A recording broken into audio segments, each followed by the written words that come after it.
அண்ணா அறிவாலயத்தில் ஸ்டாலினை சந்திக்கும் பிரேமலதா, முதுகில் குத்திய எடப்பாடி, தேமுதிக அவசர ஆலோசனை.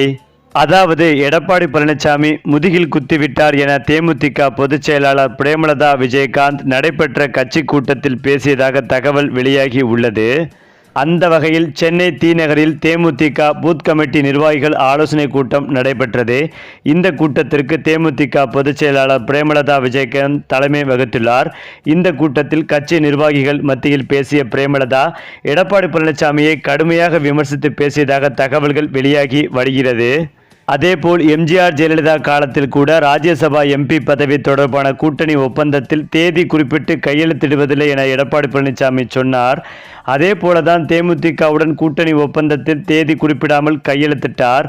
ஆனால் ராஜ்யசபா எம்பி சீட் தொடர்பான ஒப்பந்தத்தில் தெளிவாக பேசிவிட்டுதான் கையெழுத்திட்டோம். முன்னாள் முதலமைச்சர் என்ற மாண்புமிகு காரணமாகத்தான் நான் அந்த ஆதாரங்களை வெளியிடவில்லை என்றார் பிரேமலதா. அதனால்தான் நாம் ஏமாந்து விட்டோம். பதவி கொடுப்பார்கள் என நம்பி இருந்தோம். பெரிய மனிதர் என நம்பி ஏமாந்தது போதும். இனியும் நாம் நம்ப தயாராக இல்லை. எடப்பாடி பழனிசாமி முதுகில் குத்திவிட்டார் என நிர்வாகிகள் மத்தியில் பிரேமலதா விஜயகாந்த் விமர்சித்துள்ளதாக தற்போது தகவல்கள் வெளியாகி வருகிறது. மேலும் எடப்பாடி பழனிசாமி சுற்றுப்பயணத்திற்கு எப்படி கூட்டம் கூடுகிறது என்பது உலகத்திற்கே தெரியும். எடப்பாடி பழனிசாமி பிரச்சார கூட்டத்திற்கு பணம் குடிப்பதற்கு மது ஆகியவற்றை கொடுத்து ஆள் கூட்டி வருகின்றனர். நமது கூட்டத்திற்கு கேப்டன் மீதுள்ள அன்பால் மக்கள் திரண்டு வருகின்றனர். இடத்தை சொன்னால் போதும் மக்கள் தானாக வந்து குவிகின்றனர் என்றும் பிரேமலதா விஜயகாந்த் பேசியிருப்பதாக கூறப்படுகிறது. அதோடு வரும் தேர்தலில் தேமுதிகவை தேடி அனைவரும் வருவார்கள் என்றும், வரக்கூடிய தேர்தலுக்கு முன்பாக எத்தனை இடம் என்பதை எழுதி கொடுத்த பிறகுதான் கூட்டணி பேச்சுவார்த்தையே நடக்கும் என்று பிரேமலதா விஜயகாந்த் கடுமையாக பேசியுள்ளதாக கூறப்படுகிறது. அது மட்டுமில்லாமல் தமிழ்நாட்டில் 6 மாநிலங்களவை எம்பி இடங்களுக்கான தேர்தல் கடந்த ஜூன் 19ஆம் தேதி நடைபெற்றது. அதிமுகவிடமிருந்து எப்படியாவது ஒரு மாநிலங்களவை எம்பி இடத்தை பெற தேமுதிக முயற்சி செய்தது. கடந்த லோக்சபா தேர்தலின் போது செய்த ஒப்பந்தத்தின்படி தங்களுக்கு ஒரு ராஜ்யசபா இடம் ஒதுக்க வேண்டியது அதிமுகவின் கடமை என பிரேமலதா விஜயகாந்த் கூறியிருந்தார். ஆனால் தேமுதிகவுக்கு ராஜ்யசபா சீட் தருவதாக சொல்லவே இல்லை என எடப்பாடி பழனிசாமி தெரிவித்தார். இது தொடர்பாக அதிமுக பொதுச் செயலாளர் எடப்பாடி பழனிசாமியை தேமுதிக பொருளாளர் சுதீஷ் சந்தித்து பேசியிருந்தார். இந்த சந்திப்பில் தற்போதைய தேர்தலில் தேமுதிகவுக்கு எம்பி சீட் இல்லை, அடுத்த தேர்தலில் வழங்குகிறோம் என எடப்பாடி பழனிசாமி கூறிவிட்டார். அதற்கு பிறகுதான் 2026 தேர்தலில் தேமுதிகவுக்கு மாநிலங்களவை சீட் தரப்படும் என அதிமுக அதிகாரப்பூர்வமாகவே அறிவித்தது என்பதும் குறிப்பிடத்தக்கது. மேலும் அதிமுக சார்பில் 2 வேட்பாளர்களும் அறிவிக்கப்பட்டனர். இதனால் தேமுதிக தரப்பு அப்செட்டில் இருந்தது. இந்த சூழ்நிலையில்தான் கட்சி கூட்டத்தில் எடப்பாடி பழனிசாமியை பிரேமலதா விஜயகாந்த் கடுமையாக விமர்சித்ததாக சொல்லப்பட்டு வருகிறது.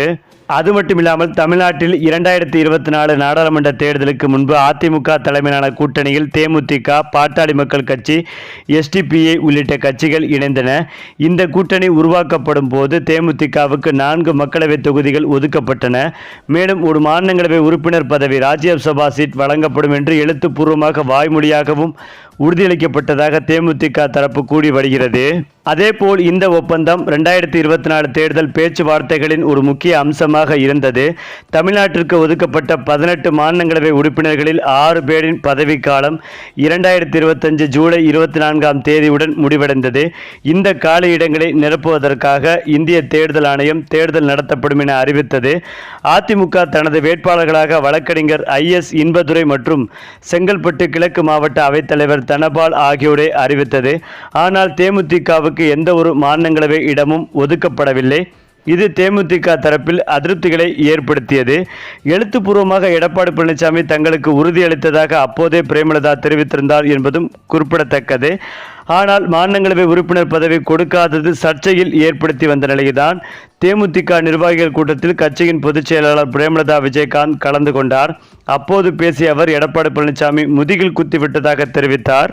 அது மட்டுமில்லாமல் எம்ஜிஆர் ஜெயலலிதா காலத்தில் கூட்டணி கொடுத்து ஒப்பந்தத்தில் தேதி குறிப்பிட்டு கையெழுத்து விடுவதில்லை என்றும், அதே போலதான் தேமுதிக கூட்டணி ஒப்பந்தத்தில் தேதி குறிப்பிடாமல் கையெழுத்திட்டதாகவும் தெரிவித்தார்.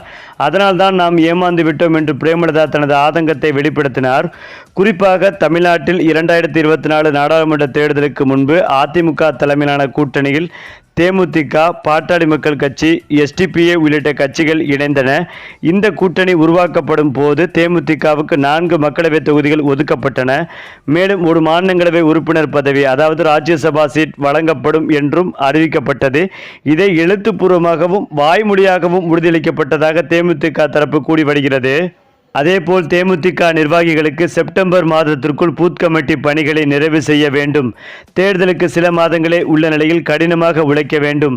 தேமுதிக அங்கம் வகிக்கும் கட்சியை ஆட்சி அமையும் என பேசியிருந்தார். குறிப்பாக அதிமுகவுடன் 2024 நாடாளுமன்ற தேர்தலில் கூட்டணி அமைத்த போது 5 மக்களவை தொகுதிகளிலும் ஒரு மாநிலங்களவையும் ஒதுக்குவதாக தெரிவித்தனர். அது மட்டுமில்லாமல் பூத் கமிட்டி அமைத்தல், கட்சி வளர்ச்சி பணிகள் குறித்த ஆலோசனை நடந்துள்ளது. 2ஆம் கட்ட மக்கள் சந்திப்பு பயணம் செப்டம்பர் 5ஆம் தேதி திருவண்ணாமலையில் துவங்கப்படும் என்றும் அறிவிக்கப்பட்டுள்ளது. விஜயகாந்தும் மூப்பனாருக்கும் 40 ஆண்டுகால நட்பு இருந்தது. எங்களது திருமணம் மூப்பனார் மற்றும் கலைஞர் தலைமையில்தான் நடைபெற்றது. அந்த அடிப்படையில் தான் நடைபெற்ற நிகழ்வில் தேமுதிக கலந்து கொண்டது. முதல்வரின் வெளிநாடு பயணம் சிறப்பாக அமைய வாழ்த்துக்கள். அவருடைய பயணம் தமிழகத்திற்கு முதலீடுகளை ஈர்க்கும் விதத்தில் உபயோகமாக இருக்க வேண்டும் என்றும் தெரிவித்தார் பிரேமலதா. குறிப்பாக அதிமுக பொதுச் செயலாளர் எடப்பாடி, கூட்டங்களுக்கு காசு கொடுத்து ஆட்கள் வரவழைக்கப்படுகின்றனர் என்பதுதான் நான் சொல்லி தெரிய வேண்டியதில்லை. அதிமுக மட்டுமில்லை, அனைத்து கட்சி கூட்டங்களும் காசு கொடுத்துதான் மக்களை அழைத்து வருகின்றனர். அதற்கு தேமுதிக விதிவிலக்கு இல்லை என்றும் தெரிவித்தார் பிரேமலதா. இந்த நிலையில்தான் கடந்த முறை அதிமுக தங்களை ஏமாற்றிவிட்டதால் இந்த முறை திமுகவுடன் கூட்டணி முடிவு செய்திருக்கிறார் பிரேமலதா. இதனால் இது குறித்து ஆலோசனை நடத்தி அதன் பிறகு அண்ணா அறிவாலயம் சென்று முதலமைச்சர் ஸ்டாலின் அவர்களை சந்தித்து அதிகாரப்பூர்வமாக பிரேமலதா திமுகவில் இணைவார் என்றும் எதிர்பார்க்கப்பட்டு வருகிறது. ஆனால் முன்கூட்டியே முதலமைச்சர் ஸ்டாலின் அவர்களிடமும் திமுக மூத்த அமைச்சர்களிடமும் பிரேமலதா தொலைபேசி மூலமாக பேசியிருக்கிறார். கூட்டணிகளையும் அவர் உறுதி செய்திருக்கிறார். அதே போல அடுத்த வருடம் ஜனவரி 9ஆம் தேதி தேமுதிக மாநாடு நடத்த திட்டமிட்டிருக்கிறார்கள். இந்த மாநாட்டில் திமுகவுடன் கூட்டணி என்பதை அதிகாரப்பூர்வமாக பிரேமலதா அறிவிக்க உள்ளதாகவும் சொல்லப்பட்டு வருகிறது. ஆனால் தற்போதுள்ள சூழ்நிலையில் ஸ்டாலின் அவர்களை நேரில் சந்தித்து தேமுதிக கூட்டணியை உடனே உறுதி செய்ய வேண்டும் என்ற முடிவில் பிரேமலதா இருந்து வருகிறார். இதற்கான ஆலோசனை கூட்டமும் நடைபெற்றுள்ளது. இந்த ஆலோசனை கூட்டத்தில் விஜயபிரபாகரனும் பங்கேற்றுள்ளார் என்பதும் குறிப்பிடத்தக்கது. இதற்கு உதாரணமாக அதிமுகவை விமர்சித்து பேசிய பிரேமலதா, ஸ்டாலினை இதுவரை விமர்சிக்கவில்லை, திமுக திட்டங்களை பாராட்டிதான் வருகிறார் பிரேமலதா. மேலும் திமுகவுடன் கூட்டணி சேர்வதை அதிகாரப்பூர்வமாக ஜனவரி 9ஆம் தேதி மாநாட்டில்தான் அறிவிப்பேன் என்று திட்டவட்டமாக பிரேமலதா தெரிவித்துள்ளார் என்பதும் குறிப்பிடத்தக்கது. சரி, இப்போ நீங்கள் சொல்லுங்க, அண்ணா அறிவாலயத்தில் ஸ்டாலினை சந்திக்கும் பிரேமலதா பற்றிய உங்களுடைய கருத்துக்களையும் உங்கள் கமெண்ட்டில் சொல்லுங்கள். மேலும் இந்த வீடியோ உங்களுக்கு பிடித்திருந்தால் லைக் பண்ணுங்கள், ஷேர் பண்ணுங்கள், மறக்காமல் நம்முடைய சேனலை சப்ஸ்கிரைப் பண்ணிக்கங்க.